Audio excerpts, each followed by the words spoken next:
Varicose veins కి సరైన చికిత్స కోసం సంప్రదించండి ఎవిస్ హాస్పిటల్. నమస్తే రమ్మగారు. నమస్తే జయ. మంచి చందమామ కథ ఒకటి చెప్పండి. చిల్లర నాణ్యాల కథ చెప్తా. ఎప్పుడో చూసే జయ దీన్ని నేను. కాకపోతే ఆ అంకెలు కొంచెం కన్ఫ్యూజ్ అయ్యి, ఇప్పుడు మనం రూపాయలు, పావలాలు, అర్ధ రూపాయలే మనకు తెలుసు. నాకు తెలిసే నాటికే అణాలు, అర్ధనాలు, బేడలు పోయినాయి. ఇక్కడ హైదరాబాద్ వచ్చాక చారానా, బారానా, అఠానా అనేవాళ్ళు.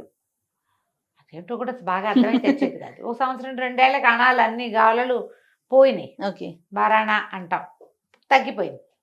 అయితే దాని మీద ఈ కథ అనమాట. ఒక ఊళ్ళో ఓ రాముడు అని ఒక పిల్లవాడు ఉండేవాడు. వాళ్ళ అమ్మ చాలా పెద్దది, ఆవిడికి లేటు వయసులో పిల్లవాడు పుట్టాడు. వీడికి ఒక 10-12 ఏళ్ళు వచ్చేసరికి వాళ్ళ అమ్మ పెద్దదైపోయింది, తండ్రి లేడు. వాడే ఆ పని ఈ పని అన్ని పనులలో తల్లికి సహాయం చేసేవాడు. వీడికి ఒక 15 సంవత్సరాలు వచ్చేసరికి అమ్మ ఇంచుమించుగా మూల పడిపోయింది. వాడేదో ఆ పని ఈ పని, వాళ్ళ ఇంటికో వీళ్ళింటికో పనికి వెళ్ళేవాడు. వాడిది పావలా 10 పైసలు ఎట్లా కోట్లా కాచిపోసేది. క్రమంగా కాచిపోయటం కూడా తగ్గిపోయి వీడే కాచటం కూడా వచ్చేసింది. చివరికి ఒకనాడు అమ్మకి అంత్యకాలం సమీపించింది. ఆవిడ ఏం చేసింది, చెంగుకు ఒక మూట కట్టుకుని ఉందిట. ఆ చెంగులోంచి అంత చిల్లర నాణ్యాలు తీసి, నాయన నీకు రెక్కలు తప్పిస్తే ఏమి ఇవ్వలేదురా, కానీ ఇంతకాలం నన్ను సాకేవు, నువ్వు ఈ చిల్లర పెట్టుకో. నేను ఎన్నేళ్ల నుంచో దాచిన డబ్బు ఇది. నేను నీతో ఉన్నట్టే, నీకు మంచి జరుగుతుంది, నువ్వు మంచివాడివి, బుద్ధిమంతుడివి. తల్లులు వృద్ధాప్యంలోకి వస్తే ఇదేమి చేసి పెట్టదు మనకి అని వదిలేసి వెళ్ళిపోతున్నారు ఈ కాలం పిల్లలు. నువ్వు అట్లా చేయలేదు, పెద్దదాన్ని నన్ను చివరి దాకా సాగదీసావు కాబట్టి ఈ డబ్బు నీకు మేలు చేస్తున్నాను. ఒక 4 చిల్లర కాసులు వాడి చేతిలో పెట్టింది. సరే, చనిపోయింది. చుట్టుపక్కల వాళ్ళ సహాయంతో ఏదో తల్లిని మట్టి చేసేసాడు పిల్లాడు. ఈ ఊళ్ళో ఇంకా ఉండబుద్ధి కాదు. ఈ ఊళ్ళోనే ఎందుకు ఉండాలి? ఇదివరకంటే అమ్మ అటాచ్మెంటు, ఏదో గుడిసి ఉండేది వాళ్ళకి, సొంతదేం కాదు, ఏదో ఇంట్లో ఉండేవాళ్ళు. ఎవరో ఒకళ్ళ పంచన కొంచెం ఇట్లా వాల్చుకుని అక్కడ ఉండేవాళ్ళు. ఇప్పుడు ఇంకెందుకు ఇక్కడ, ఏదైనా వేరే ఊరు వెళ్దాము అని అనిపించింది. తల్లి ఇచ్చిన చిల్లర జేబులో వేసుకున్నాడు.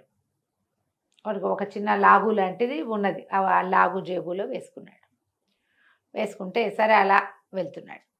వెళ్ళగా ఆ పంచన ఈ పంచన అన్నం తినేవాడు. మామూలుగా ఆ ఊళ్ళల్లో ఇది వరకు బిచ్చగాళ్ళు ఏమి ఉండేవాళ్ళు కాదమ్మా, అతిథులు అభ్యాగతులు అనేవాళ్ళు. రోడ్ల మీద పోతుంటే మధ్యాహ్నం వేయకమ్మా ఆకలిస్తుంది అన్నం పెట్టండి అంటే ఎవరో ఒకళ్ళు ర్యాండమ్గా అన్నం పెట్టేసేవాళ్ళు. చేయ ఈ వీళ్ళింటో ఎవరైనా బాగిటో అన్నం పెడుతున్నారనుకో, ఎవరో ఒకడికి కుర్రాడికి, ఎదురింట్లో వాళ్ళు ఓ చుక్క పులుసుంది పోస్తాను, ఓ చుక్క మజ్జిగుంది పోస్తాను, లేదా ఈ పిల్లాడు ఎవరికో అన్నం పెడుతున్నా మజ్జిగుందా అని వీళ్ళు అడిగితే అవతల వాళ్ళు ఇవ్వటం, అందరూ కలిసి పెట్టేసేవాళ్ళు. ప్రతి వాళ్ళు ఈ రకమైన సహాయం చేసే కాలం ఒకటి మన ముందుందంటే మనం నమ్మలేక కూడా. అవునండి, కానీ ఇలాగే జరిగేది.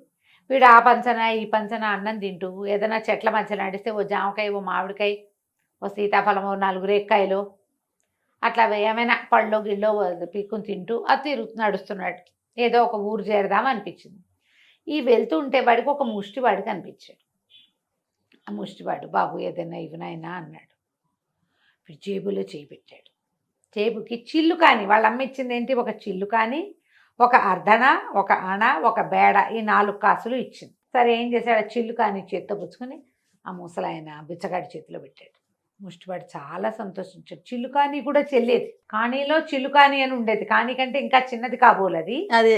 అయితే ఈ చిల్లుకాని ఇచ్చేసరికల్లా ఆయన అన్నాడు, చాలా మంచివాడివి రా అబ్బాయి, నీ దగ్గర ఏమీ లేకపోయినా ఉన్న దాంట్లో నుంచి ఒకటి తీసిచ్చావు, దక్షిణ దిక్కుగా వెళ్ళు, నీకు మంచి జరుగుతుంది, దక్షిణం వైపు వెళ్ళిపో అంటే దక్షిణ దిక్కుగా నడవటం మొదలుపెట్టాడు.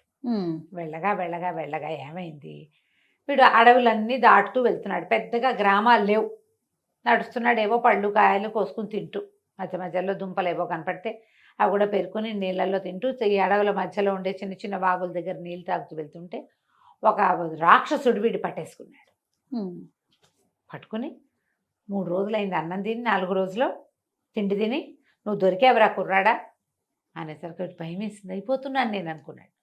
అయితే మా రాక్షసుడు అన్నాడు, నాకైతే ఒక నియమం ఉంది, 10 అంకెలు, 1 నుంచి 9 దాకా, 10 అంకెలు కాదు 9 అంకెలు, 1 నుంచి 9 దాకా, అంతేగా మొత్తం అంకెలన్నీ 1 నుంచి 9 దాకా.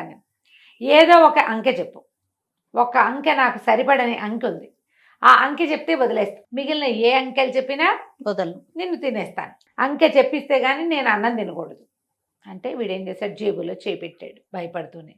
భయపడితే వీడికి అర్ధణ తగిలింది. అర్ధణ రూపాయిలో 3వ భాగం, అంటే 3 వంతులు అనమాట అది. అంటే అలా ఏమనాలి, 3 అదంటే 3, 6, 12, 24నో లేకపోతే ఇంకా తక్కువో. వీడు ఆలోచించి అది 3 భాగాలన్నమాట. అది మామూలుగా 16 అణాలు కదా, 16 అణాలు. 1 రూపాయి అంటే 16 అణాలు ఆ రోజుల్లో. 16 అణాలు అంటే 1 రూపీ. ఓకే.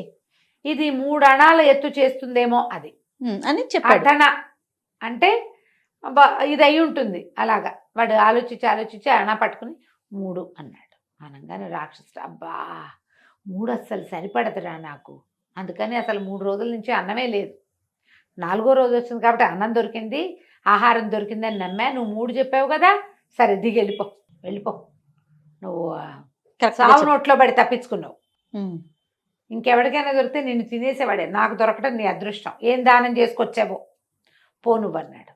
ఈ రాక్షసుడి బారి నుంచి తప్పించేసుకున్నాడు వాడు.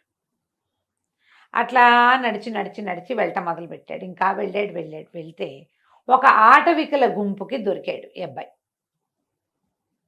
ఆటవికలు తీసుకుపోయి పై ఊళ్ళ వాళ్ళు ఎవరు మా దగ్గరికి రావడానికి వీల్లేదు, మా అమ్మవారికి బలిస్తాం మేము అని పెద్ద జేజి విగ్రహం ఉంది అక్కడికి తీసుకుపోయారు. ఆ ఆటవికల నాయకుడి పేరు శరాబంది. నువ్వెవరివి, ఏం చేస్తావు, నీకేం పనసు, వేవు ప్రశ్నలు కూడా వేశాడు. వీడు ఒళ్ళంతా పరిశీలించాడు. వీడికి ఏం దెబ్బలు లేవు కదా, సర్వలక్షణ సమర్పణంగా ఉన్నాడు పిల్లాడు. వాడికి ఏం దెబ్బలు, కట్లు, గాయాలు లేవు. గాయాలుంటే పనికిరాదు అమ్మవారి నివేదనకి. అయితే ఏమన్నాడు, మాకు ఒక నియమం ఉంది. ఒక 6 గ్లాసులు అక్కడ పెట్టున్నాయి. 6 5 ద్రాక్షాసవం ఉంది, ఒక్క దాంట్లో విషం ఉంది. మా గూడెంలో అడుగు పెట్టిన వాడు వీటిలలో ఏదో ఒక గ్లాస్ తీసుకుని తాగాలి. విషం కనుక తాగాడా మాకు వెంటనే తెలుస్తుంది, వాడిని మేము బలిస్తాం. ద్రాక్షారసం తాగిన వాడు వెళ్ళిపోతాడు. బాగుంది. నువ్వు అదృష్టవంతుడు అయితే ఇక్కడ ఉంటావు, దురదృష్టవంతుడు అయితే ఇక చేసేదేం లేదు. అదృష్టవంతుడు అయితే వెళ్ళిపోతావు నువ్వు హాయిగా నీ దారి అని చెప్పేసరికల్లా కుర్రాడు బాగా చూశాడు. బయటికేసి జేబులో చేయి పెడితే వాడికి అణ కాస్త తగిలింది చేతికి. అణ అంటే 6 భాగాలు. బాగా ఆలోచించి వరుసగా పెట్టినాయి కదా, 1 2 3 4 5 6 లేకుంటే 6వ గ్లాస్ తీసుకున్నాడు. 6వ గ్లాస్ ఎత్తి తాగితే ద్రాక్షాసవం. వాడికే తెలిసింది రుచి. ద్రాక్షరసం తాగి నిలబడి ఉన్నవాడిని చూసేసరికల్లా వాళ్ళకి అర్థమైంది, వీడు తాగింది ద్రాక్షారసమే. విషం కనుక తాగితే వెంటనే అమ్మో అనేవాడు. వాడు అమ్మో అనలేదంటే వాడు తాగింది విషం కాదనమాట. ఆశ్చర్యపోయారు, వాడు అదృష్టవంతుడు వీడు. అక్కడి నుంచి అప్పుడు శుభ్రంగా భోజనం పెట్టి కొంచెం తిండి మూటగట్టి అమ్మవారి దగ్గర మొక్కిచ్చి అడవి చివరికి తీసుకెళ్ళి వదిలిపెట్టారు. ఓకే. ఇక్కడి నుంచి దక్షిణ దిక్కుగా వెళ్తే సువర్ణపురి అనే రాజ్యం వస్తుంది.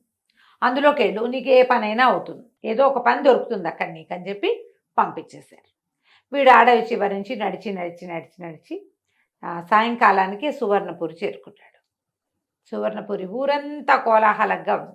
వీళ్ళ అందరినీ అడిగాడు, ఏంటండి హడావిడంటే, మా రాజుగారు మరణించారు ఇప్పటికి 15 రోజుల ముందు. ఆయన క్రియాకర్మలన్నీ అయిపోయినాయి. ఈరోజు పొద్దునే మన పట్టపుటేనుగుని విడిచాం పూజ చేసి. ఆ పట్టపుటేనుగు ఎవరి మెళ్ళో దండేస్తే వాడే రాజు. అన్ని అదృష్టం, ఎవడ అదృష్టం, అతిథి అభ్యాగతి, పరాయి దేశం వాడు, ముష్టివాడు, కుష్టివాడు, ఎవడైనా సరే అదృష్టవంతుడు ఉంటే అయితే చాలు. అదే జరుగుతోంది ఇక్కడ.